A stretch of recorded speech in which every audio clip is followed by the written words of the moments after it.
This afternoon, Melbourne once more plays host to a race to the finish. But unlike yesterday, this time it'll be real horsepower taking them on their journey. The venue, where else but Flemington. And $2 million features take centre stage. The AAMI Australian Cup has in years gone by been won by many of the turf's greats. And with several of our very best weight for age gallopers doing battle over the good horses distance of 2,000 metres, today's cup yet again is full of class. But it may even be upstaged by the third leg of the Triple Crown for the 3-year-old colts and geldings, the Cadbury Guineas. It's a race that is only in its second decade, but is already forging a reputation of being won by the rising stars in the sport of kings. Today will be no exception. Add to that a strong support program, and the prospect is a day of racing worth waiting for. Live around Australia on Network 10, welcome to Flemington, the course of history, on AAMI Australian Cup Day, as the Carnival of Champions arrives at its biggest moment. Yes, good afternoon everyone, and welcome to Australia's international racecourse, Flemington, for one of the great days of racing of the year. AAMI Australian Cup Day and Cadbury Guineas Day. And have a look at this weather. It's one right out of the box. Couldn't have been better ordered. Blue skies, hardly a cloud in them, and a top temperature of around about 24 degrees. And today, Alf Matthews will be joining me on the host set. What a day of racing we've got. And this trophy, the Triple Crown trophy, I think is going to be awarded for the first time today. It certainly is something very special, and we're in for a wonderful day's racing, Peter. Dignity Dancer is the horse who could very well capture this trophy. He's a wonderful racehorse. It's only a small field in the Cadbury Guineas, but he's got some opposition. He certainly has. He's drawn barrier 1 today. Not going to be as easy as what it was in the past. He's been able to dictate from his outside barrier, but we're in for a super race. And it's a shame that Grand Archway's out of the AAMI Australian Cup, but it's still a very good field. The big question, can Bazille Bay get the 2,000 metres? I'll reserve my judgment at the moment. Perhaps we'll talk about it later, but you're exactly right, Peter. That's the question on everyone's tongue. Alfie, as I said, it is a beautiful day here at Flemington, absolutely perfect. And if we weren't here in the mounting yard, I think the place to be would probably be the members' lawn, and that's where we find Lynn Talbot. Hi, Lenny. Yes, Peter Donegan, I am down here on the members' lawn at Flemington having a great time. This is the perfect place to be on such a perfect day. Now, I'll be chatting to Christine Arnoux throughout the day. She, of course, is singing the national anthem just prior to the Australian Cup. I'll be chatting to Sue Lloyd-Williams, who's going to tell us about a new grandstand to be built here at Flemington. I'll be milling with the bachelors on the field, so I'm looking forward to that one, and also bringing you some of the fashions. So throughout the day, I will be chatting to you on a regular basis. Back to you, Peter. Thanks a lot, Lynn. Yes, it's going to be a very colourful scene down on the members' lawn today, and Lynn will have, well, lots of people to chat to, because it really is one of the great days, and it's a party atmosphere this weekend because of the Grand Prix yesterday. Whole lot of people in Melbourne. And also, Peter, I think they're trying to incorporate that type of scene for racing these days, and it certainly has been successful, as you say, taking advantage of different sporting events that take place. However, this is the sport of the kings. Well, Lynn's going to keep us up to date with everything that's happening on the members' lawn today, and the gentleman keeping us up to date with everything happening as far as the betting ring is concerned is Mark Aston. Mark, good afternoon to you. Yes, good afternoon, Peter. Good afternoon, everyone. I hope I can pick you a winner down here. Lots of people, as you can see, and there'll be lots and lots of money floating around. Let's keep an ear and an eye out on who is backing what. As you said, Pete, the two feature races on the program, the Cadbury Guineas, Dignity Dancer will open up a very short price favourite, no question about that, well and truly in the red. And as far as the AAMI Australian Cup, Bazille Bay will be around about the each way mark. It's a pretty open race. Lots of fashions down here, Pete. You did tip that. Once again, you're on a winner. Mark Aston there in the betting ring, and hopefully we will be on a few winners throughout the day here at Flemington. Well, I'm delighted to say that an old mate of mine is back here for AAMI Australian Cup Day and Cadbury Guineas Day. We always see him at Spring Carnival time. He's been reunited with his old mate Banjo, and he's out on that famous Flemington track on which he won 2 Melbourne Cups in 1972 and 1980. Johnny Letts, it's great to have you back at Flemington. Yeah, thanks, Pete. It's great to be back at Flemington today, and for the Cadbury Guineas and the Australian Cup. And just by the feel of the track, it looks like it's going to be a beautiful surface. We did see earlier in the day with Fabiano's son getting very, very close to the track record, and it was a good effort by a young horse, and he ran his last 600 metres in 33 seconds, which is outstanding time. Curator must be congratulated, Ross Bradfield. This track is spot on. It's got a good covering on it. The horses we're going to see here today, I think we'll be looking in the paper tomorrow morning and seeing where there's been a couple of track records broken. We've got a good class of horse here today. Everybody's here and they're ready to have a good time. It's a good crowd. Flemington looks picturesque as ever.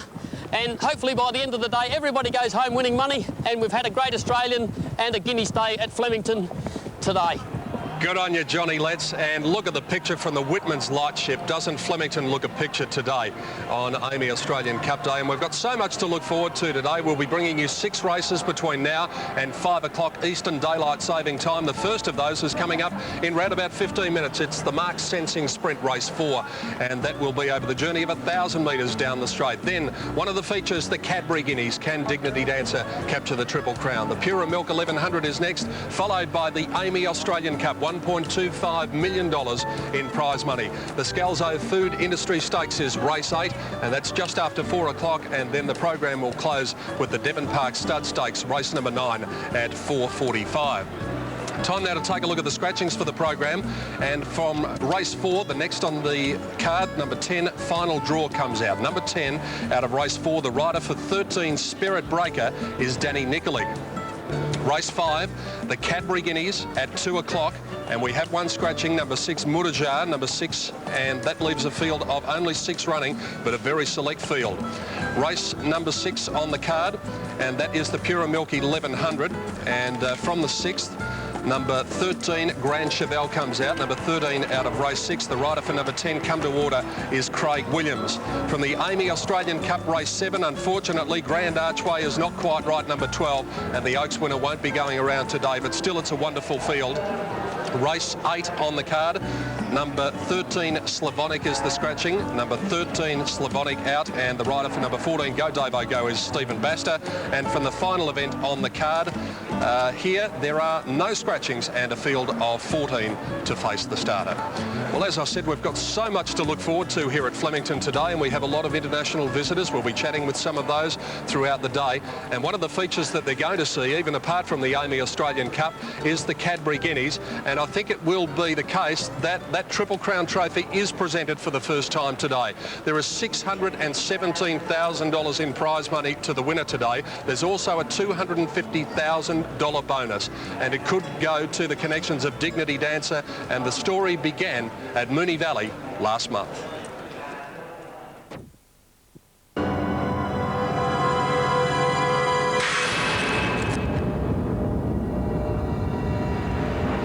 Tactics all important. Off they go, and Destruction Point won the jump on the inside. Delirious snag back at the start.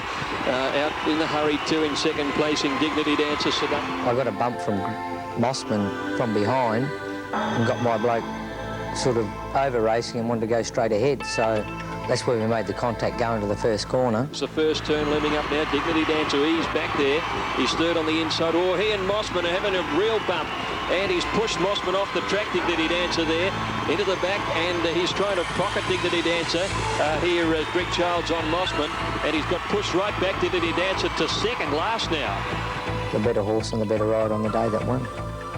There's been a few things go wrong for him. He corners a length in front of Mossman and Paris Dream. Dignity Dancer out in the middle. Mossman having the last crack at him. Dignity Dancer tackled by Mossman. Dignity Dancer kicking like a tiger. Mossman trying hard. Dignity Dancer hung out but won. Protest from up the straight was nothing in it really, as far as I was concerned. When I looked at the video, Mossman was always wanting to get away from Dignity, and Straight in that first corner. 56.5. You were. Lucky you were there. I respect Greg. He's a good competitor. He was there that day looking after his owners, which he was entitled to do. I would have done the same, reverse the jockeys. He put up a good case, but it wasn't strong enough.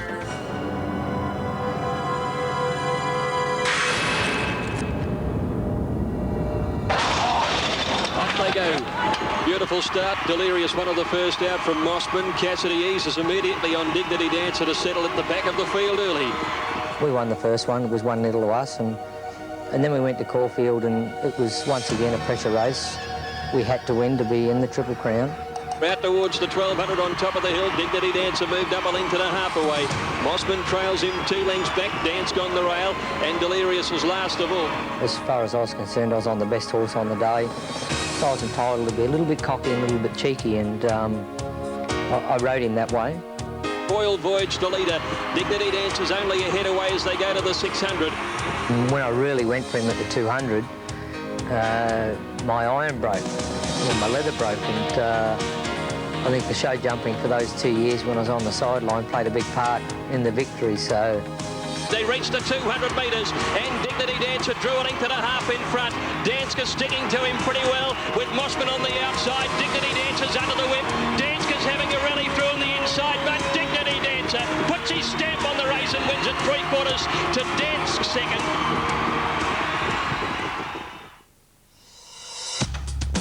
So to the championship round, the $1 million Cadbury Guineas. Will Dignity Dancer be Australia's first Triple Crown winner? you get the feel and the vibes are just a little bit different to the others. I think the good ones know they're good. Naturally, they can't talk to us, but this bloke and horses like Might and Power, they're one step off being Mr. Red because they're not far off talking, and they know when you're on them that they're special. They look around and their ears are pricked. They're like the human being, the professional that's got to go out and do their job and do it to the best of their ability. Jimmy Cassidy knows what it takes to be special in racing. So too does trainer Bill Mitchell. But while Cassidy is an extrovert who likes to play things up, my motto is rise to the occasion on the big days, and results tell the story. And we come up trumps in the Alistair Clark the first leg, we come up trumps in the second leg. Now all the pressure's on me in the third leg. Mitchell takes a more straightforward approach. Keep your head down and your bum up, and it's a bit of endurance, you just got to keep going. 99% of the credit, I would say, must go to Bill Mitchell for the way that he's been patient, he's talked to his owners, the connections of the Butch and Bigsy and the Doc. So it all comes into the eye for a horse, picking certain races, his potential, and he's placed him very, very well. No horse has ever won the Triple Crown. King's High all but climbed the mountain in '89 with wins in the Autumn Classic and the Guineas, while Dignity Dancer's sire Zabil triumphed in 2 legs in 1990. But today, 9 years later, a new chapter awaits. Call him what you want, but if he wins the Triple Crown, that's going to be nice. And he'll go on to Sydney and hopefully win a couple more. It's not for me to be branding him a champion. Somebody else can put the tags on him. Nothing worse than trainers jumping up and down telling him their horses are champions. To use the word champion can be thrown around too freely, I believe. But this horse has got the potential to be outstanding. If he can win the Triple Crown, which I believe he will, I'll make sure he wins. He's certainly in the status to be up with the very best. I'm looking forward to it. I thrive on the pressure, and I know I'm on the best horse. I've only got to beat maybe 7 other competitors, but I'm on the best horse. I'm riding for one of the best trainers in Australia, and certainly riding for a great bunch of owners. So the pressure's on me. I can handle it. Bill can handle it. He's done his job. The rest's up to me. Jimmy Cassidy, the man who will be aboard Dignity Dancer in the Cadbury Guineas in round about 3/4 of an hour time. What a beautiful scene looking from the Whitman's Lightship as the horses make their way up to the stalls at the 1,000 metres on this famous Flemington straight track. And there's Grand Bay. Alf Matthews, Mark Goring takes the ride here. Essentially a speed horse who'll be better on top of the ground today. Certainly, ignore his last run, Peter, and the claim Willis just. 2 Centivi is an absolute flying machine. Michael Barlow, the rider. Fastest horse I've seen in many a year. Michael Barlow suits the horse very well. And number 4, Solid Wood, amongst the other chances, just been nutted at its last 2 starts here. Just lacks that little bit of strength in the last 50 yards of its races, however, is suited. If you're on number 5, Be My Dane, I've got good news and bad news. The bad news is it's carrying the hoodoo colours, the all-white colours of the club. The good news is it looks terrific. It's also got Greg Childs too, and I think that'll help. It's in good form. It was a very, very strong and courageous win last start. What about Man of Mars? It's only had the 1 visit here, Alf, and was quite impressive in winning. Very impressive horse. Has got good form on wet and dry, unsound, but nevertheless is the favourite and hard to beat. And perhaps the other one of the chances, number 8, Copeland, trained by Anthony Cummings. The only thing that disappointed me about it, coming back from 1,200 metres back to the 1,000, slow ground last, good track last start, might make it a bit difficult for it. If you were riding one, which one would it be? I think I'd like to go on Centevi, actually. Yes, Centevi, the flying machine, and it will come down this famous Flemington straight very quickly in the early stages. I can tell you there is the map for the mark sensing sprint. 1,000 metres the journey. The inside of the track was by far the quicker part of the track here on Saturday on Newmarket Handicap Day. Well, these runners are on their way to the stalls as we look down on this magnificent Melbourne Monday. The action is about to begin. Wherever you're watching live around Australia on Network 10, I hope you can stay with us right through AAMI Australian Cup Day. We'll take a break and be back with the first of our races for telecast and be joined by the Professor, Roy Higgins, after this.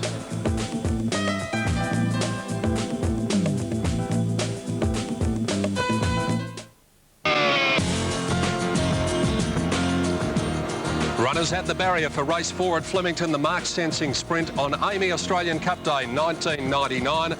And there is the shot from the Whitman's lightship, bringing us some spectacular pictures of the racing at Flemington, as it always does at Spring Carnival time. It's great to have the Whitman's lightship here with us as the Carnival of Champions reaches its biggest moment. And here's a man who's no stranger to Australian Cups and Melbourne Cups. We've got Melbourne Cup winning jockeys everywhere today. Roy Higgins, good to see you. Good to see you, Pete. Yes, it's a beautiful day out here today at Flemington.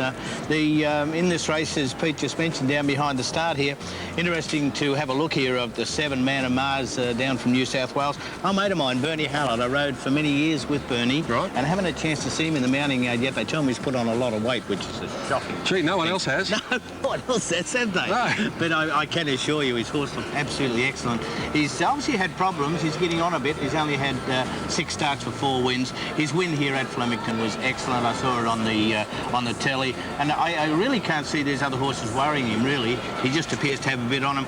The one that won a restricted race there recently down at Mornington in number 8, Copeland, as Alfie mentioned, it was on Softy's track and was 1200, but he's going to be very strong at the end of this race, and he will finish it off strong. I've given him a chance of getting in the money. The Toppy Old Grand Bay always runs well on these type of races.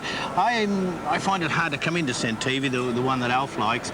He goes quick, but he doesn't finish many races off. Yeah. And the other one here, Be My Dane, he's a grey Danehill. There's not many of them about, and the couple that aren't much good. But this guy did win down the straight here, and he did look well. So to summarise for this race for me, I went 7, 8, 1 and 5, Pete. Yeah, I think a Regal Dane was another one of those great Danehills, but he did look pretty well, didn't he? He did look well. He's ribbed well up. He carries a well-trained appearance. I think a horse up in Queensland, some Tiger or Lion Hunter. Lion Hunter, yeah. Lion Hunter. He was a grey. He was very fast. We had one here called Bradman that wasn't much good. All right, Roy, look forward to your comments throughout the day. Terrific, Pete. Thank Champion jockey Roy Higgins, dual Melbourne Cup winning jockey, who'll be joining us with his thoughts courtesy of Sport 927 as the last couple move in. Some quick news from Mark Aston with an update from the betting ring. Yeah, good on you, Pete. Man of Mars has got the blows, and there's good money for Alarock. Big tip around for Alarock. Mark Aston making his way up from the betting ring into the mounting yard here at Flemington. And there's the scene from above as they get set on this wonderful day of racing. Cadbury Guineas is the next at 2 o'clock Eastern Daylight Saving Time. And later on, the AAMI Australian Cup, which has been won by some of the great horses of the Australian turf at 25 past 3. Your commentator today, courtesy of Sport 927, is Brian Martin. Copeland locked away into stall number 11. Now there's one to come up behind it, and that's Swayze into stall number 12. Quite precise on the inside of Centevi and the 1 and the 2. Man of Mars in 3. Grand Bay in 4. Alarock expected odds in gate number 6. Set to go.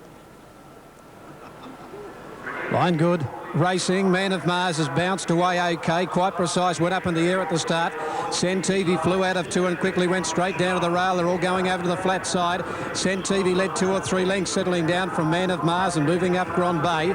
They're followed just behind those now by Spirit Breaker. Solidwood is out wider from Beijing back in the middle. Then Alarock on the inside of Ricochet Star. Then Copeland, Swayze further out, and we're getting well back was Be My Dane. And last of all now Quite Precise. At the 550 metre mark now, and Centevi off the fence. It led about a half length to getting up on the inside Man of Mars, and then came Grand Bay 3 out. Further out is Solidwood. Behind those further back came Beijing. The widest runner is Swayze, and further back Spirit Breaker and Copeland. Man of Mars railed up on the inside, coming down to the 200. Took the lead now. Beijing is after it from Swayze and Solidwood. Man of Mars drew a half in front. Beijing is after it. Man of Mars is finding a bit though, a half length, holding Beijing. And Man of Mars 3/4 in the run to the line to Beijing. Copeland grabbed third from Be My Dane on the outside.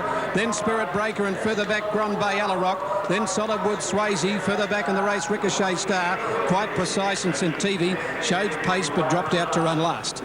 Well, that was a very solid performance by Man of Mars, number 7, ridden by Peter Mertens. I must say, when the other horse went up on the outside of it, the horse of Michael Moroney's Beige Hunk, I thought it was going to run past it when they came past us, Alfie. And about the 600 also, Peter, you noticed the leader Centivi change stride and actually shift off the fence, which enabled Man of Mars to get up on the inside, and it was a very courageous win. Really strong over the last 100 metres or so. Let's have a look at the time. It's quick again, 56.7. So they've run just 1.2 seconds outside Specials track record, and there's Peter Mertens sitting up and looking nice for the photo as they go over the line with the winner, number 7, Man of Mars. Second placing in the race has gone to number 3, Beige Hunk, ridden by Lucas Dowson, and third is number 8, Copeland, Eddie Wilkinson. And I noticed the horse that we were talking about, Be My Dane, number 5, running home nicely into 4th placing at the end. Yes, probably just looking for a little bit further now, which can be the case in time. $2.30 and $1.40 on Super Tab if you back the winner, number 7, Man of Mars. Second placing, number 3, Beige Hunk, should pay about $4.70. And if you're on Copeland, number 8 for the place, you can expect about $3.40. So $2.30, $1.40, $4.70. and $3.40 the dividends there on race number 4, the Mark Sensing Sprint. And there is the official photo for third, and you can see that grey horse on the outside running home nicely at the end to get to within probably about a half length or a long neck at the end for third placing. But all honours with the winner. And Centivi, you made a point to me when we were watching the race, Alf, that he really does ride it on a very loose rein in the early stages. Well, Peter, he's the sort of horse that, you know, it runs and performs, otherwise it just gives up. It has got extraordinarily, you know, fast, high speed. But obviously it hasn't put in today, so it's disappointing. But yeah, Michael rides it well. He just jumps, lets it run, and he just sits so beautifully on a horse. Grombe, one of the favourites, was up with them, trapped off the rail, but just didn't find anything over the last 100 or so. No, old season campaigner may be looking for a short little let up by now. All right, placings there, 7, 3 and 8. Man of Mars first, Beige Hunk second, Copeland third. That's the 4th here at Flemington. And I can tell you really that bookmakers have had much the better of the battle until that had won. It was looking like it was going to be a bookmaker's day. So hopefully Man of Mars, which was very popular here, might have turned things around for the punters. Johnny Letts is out there, and here he is with the winning jockey, Peter Mertens. Yes, Peter, and, you know, Peter Mertens, you've had a great season, Pete, haven't you, this year? Yeah, I have, Lettsy. Yeah, it's been really good, so I just hope it keeps going. And he's an exciting horse now, what, 7 starts for 5 wins? Yeah, he's a tough little competitor, I tell you. He was feeling the pinch about the 150, and, you know, he didn't need to get to the front too soon, but when that was coming at him, he dug deep and went away from it on the line. Pete, we were just saying coming back, he trots short in his action in front. He does. He's done it to the gates, but canter, and he's quite well. He's quite free in his action. Yeah, and Pete, you picked up the ride on him? Yeah. How'd you pick up the ride on him? Well, Mark Flaherty rode him last start and had plenty of weight. This start had 53, and I was going to ride him a couple of weeks ago, and they didn't run, so he must have owed me. Yeah, he must have owed you, but gee, he's an exciting young horse, this horse, isn't he? Oh, if he stands up, he could be anything, this horse. Yeah, good luck, Pete. Anyway, it's a great win. Thanks, Lettsy. Peter Mertens out there with Johnny Letts. The winning trainer is Bernie Howlett, Roy Higgins' old mate, as he said before. Here he is with Mark Aston. Thank you, Pete. Bernie, congratulations. Geez, in great form. Yeah, thanks very much. Yes, no, he's certainly a nice little horse, and he's racing really, very well. What next for him? We'll go back to Sydney and try and find a race there next up with him, and he probably has to have his run spaced out a little bit, so it might be 3 or 4 weeks, and then hopefully take him to Brisbane. How does he compare with another horse you train, Suntane? Well, he's getting there slowly, and as I say, we just hope he does make the grade. Congratulations, Bernie. Enjoy the win. Thanks very much. Yeah, pleasure. Back to you, Pete. Bernie Howlett, the winning trainer with Mark Aston. Here is Man of Mars returning after that great victory in very smart time, 56.7 in the Mark Sensing Sprint. And as he returns to scale, that paves the way for one of our features, the Cadbury Guineas. Shortly, we'll be taking a look back on the history of the race, which has produced some rising stars in its 14 years. We'll take a break from Flemington. You're watching Amy Australian Cup Day 1999 live on Network 10. Tonight, Pure speed. That's what we've just seen in the 1,000-metre dash, the mark-sensing sprint.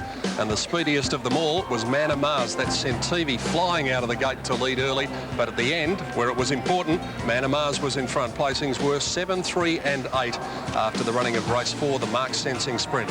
And you can see the families and a big crowd here at Flemington enjoying the sunshine, enjoying it on the lawns. There is Mr. Des Gleeson, Chairman of Stewards, with the correct weight signal brought to you by Amy. Weight is right.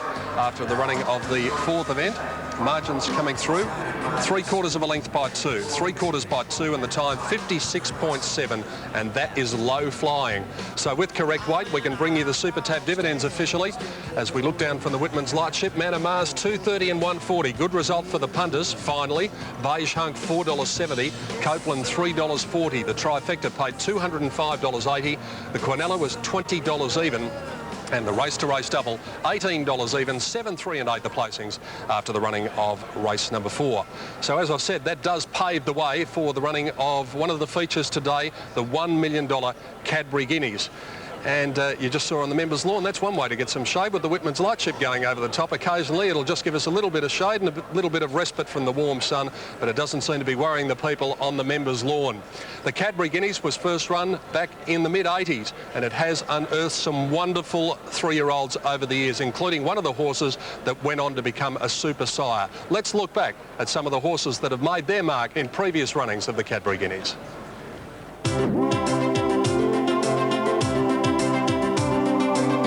Today being staged for just the 14th time, the Cadbury Guineas is rapidly forging a reputation for unearthing potential superstars. The king of the kids, veteran Caulfield trainer Angus Armanasco, took out the very first Guineas in 1986 with this talented 3-year-old True Version. In 1987, another great trainer, Colin Hayes, was successful with Military Plume, and he had to overcome a plain-looking gelding which was destined for greatness. Military Plume strolled up to the Mount Wide and then warned. Military Plume's taken the lead inside the 200. He's got the Guineas one, I reckon. From Bow Road, Hunter's Ace running on well and worn. Clark goes for the whip on Military Plume, but he's got it won all right by 3/4 to Bow Road. Sydney mentor Jack Denham scored the first of his 2 Guineas wins in 1988 with Flotilla in a thriller, while the following 2 years again belonged to CS Hayes. Kings High added the 89 Guineas to his Victoria Derby triumph, while on a wet track in 1990, he prepared a colt which would go on to become one of our greatest ever sires. Inside the 300, Zabeel went straight past Riley Sentry and Archregal. Zabeel kicked away, Academian running on strongly. Riley Sentry can't go on, but Zabeel can and shot away. He's 3 in front and got the Guineas one for Colin Hayes and Michael Clark. And Zabeel draws Peter in by 2 3/4 lengths to Archregal. In 1991, Jack Denham made it win number 2 with the only filly to have saluted. At the 200, Chris Gay a length in front, it's moved clear from St Jude. Denfro's running on at Durbridge from the tail of the field, but Chris Gay, the favourite's going to trot in. Hands and heels to the line by Dip, and he's looking around, and Chris Gay's won it brilliantly. Top jockey Darren Gauci scored his second Guineas success in 1992. As they come to the 250, Jolly Almac is the leader. Naturalism is under the whip, and they're followed by Ready to Explode and Lorando. But Jolly Almac is the leader with about 150 left to go. Naturalism is trying hard. Jolly Almac is the leader. Naturalism slowly but surely wearing him down. Don't think he'll make it. Jolly Almac has hung on to score. Jolly Almac a long head to Naturalism. In 93, Victoria Derby winner Reading was favourite, but unable to complete the big double. They come down towards the 250-metre mark. King Marauding tackled by Star and Reading over on the outside, and Silver Flyers putting himself in the picture, and Just One is finishing on.